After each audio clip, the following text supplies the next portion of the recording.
देखिए, मेरा ख्याल है कि ऐसा नहीं है कि उन्होंने एक्सरसाइज नहीं किया। असल सवाल तो ये है कि उनके पास अथॉरिटी क्या रह गई है। तो मेरी ज़ाती राय ये है कि उनके पास इस वक्त कोई पावर मौजूद नहीं है, क्योंकि जो लेजिस्लेशन की गई थी इलेक्शन रिफॉर्म्स एक्ट की सूरत में, उससे उनसे इख्तियारात ले लिए गए थे। ये अलग बात है कि सदर मुमलिकत अभी तक इसी बात को दोहरा रहे हैं कि उनके पास इलेक्शन की तारीख अनाउंस करने का इख्तियार है, लेकिन जो आईनी तौर पर अमेंडमेंट्स हुई हैं उसके मुताबिक इलेक्शन कमीशन के पास अब ये इख्तियार है कि वो इलेक्शन की डेट अनाउंस करे। और चारों जो सूबाई हुकूमतें हैं वो भी इसके ऊपर कन्विंस हैं, जो वजारत कानून है वो भी इसके ऊपर कन्विंस है, इलेक्शन कमीशन भी यही बात कह रहा है। सिर्फ अगर नहीं कह रही ये बात तो फिर अदलिया नहीं कह रही है, और इसके अलावा सदर मुमलिकत नहीं कह रहे हैं। अदलिया की एक मजबूरी है, क्योंकि अदलिया में केसेस है। अदलिया ये पहले फैसला दे चुकी है कि 14 मई को इंतखाबात होने हैं। फिर इसके ऊपर पहले भी एक फैसला आया कि 90 रोज में इंतखाबात होने चाहिए। तो एक तरफ से अदलिया को भी आपने बैकफुट पर कर दिया है कि उनके फैसलों पर अमल दरामद नहीं किया जा सका। लेकिन अगर हम सदर मुमलिकत की बात करें तो उन्होंने जिस तरह कुछ हफ्ते पहले चीफ इलेक्शन कमिश्नर को मुलाकात की दावत दी और वो उनसे बात करना चाहते थे आईनी तौर पर सदर मुमलिकत होने की हैसियत से, क्योंकि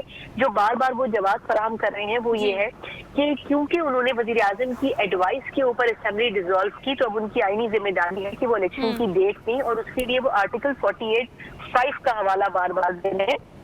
कि क्योंकि वजीर आजम की एडवाइस पर अगर वजीर आजम के कहने पे अगर सदर मुमलिकत असेंबली डिसॉल्व करता है तो फिर उसको इलेक्शन की डेट देनी होती है, और वो 90 रोज होनी चाहिए। तो वो इस आर्टिकल को जवाब बना रहे हैं और वो ये कह रहे हैं कि इसकी रूह से मुझे तारीख अनाउंस करनी है। अच्छा मिस, सॉरी फॉर इंटरप्शन, लेकिन अगर हम इसी चीज को ऐड कर लें कि अगर केपी के पंजाब के इंतखाबात में इंटरव्यू करने पर सदर पाकिस्तान ने जब तारीख दी थी उस वक्त भी हमने सारा सिनेरियो यही स्केच किया था, लेकिन अगर फॉर द टाइम बिंग हम इसकी कैलकुलेशन कर लेते हैं कि 54 दिन के बाद इंतखाबात की तारीख दी गई है और फिर कहा गया कि सुप्रीम कोर्ट से रहनुमाई लें, तो अगर हम उनको इंडोर्स करने के लिए सुप्रीम कोर्ट की इंडोर्समेंट के बाद भी लेते हैं तो ये 54 दिन के बाद ठीक जो है वो 89वां दिन होगा। तो ये जो दिन है बिल्कुल आखिर की तारीख देना, और उसके बाद अगर सुप्रीम कोर्ट के पास जाते हैं तो अल्टीमेटली ये 2 से 4 दिन और भी मजीद लगेंगे, तो 90 दिन से तो एक्सीड हम ऑलरेडी कर रहे हैं। तो फिर ये फॉर्मेलिटी या फिर ये खत लिखा गया ताकि वो आईनी जिसकी आप बात कर रही हैं कि आईनी इख्तियार उनके पास है, तो उन्होंने उसको फॉर्मेलिटी के तौर पर देना तो था, तो क्या फिर ये सिर्फ फॉर्मेलिटी की गई है?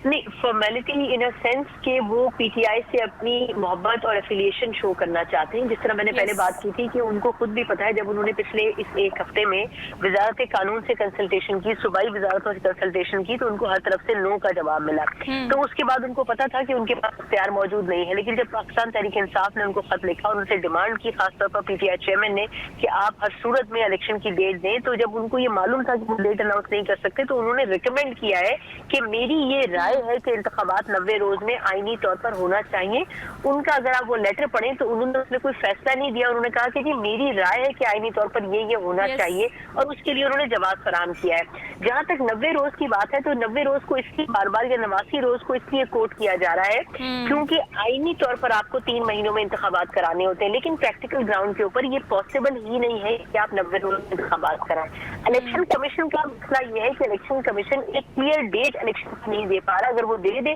तो ये सारी बहस और ये जो इबाम मौजूद है कि आया इलेक्शन होंगे भी जनवरी फरवरी में या फिर नहीं, ये इबाम खत्म हो जाएगा। अगर तो इलेक्शन कमीशन ने जिस तरह डिलिमिटेशन की बात की है कि पहले उन्होंने कहा कि 4 दिसंबर को हम करेंगे, उसके बाद उन्होंने कहा नहीं जी हम 31 नवंबर तक डिलिमिटेशन का प्रोसेस कंप्लीट कर देंगे, तो उसके बाद टेक्निकल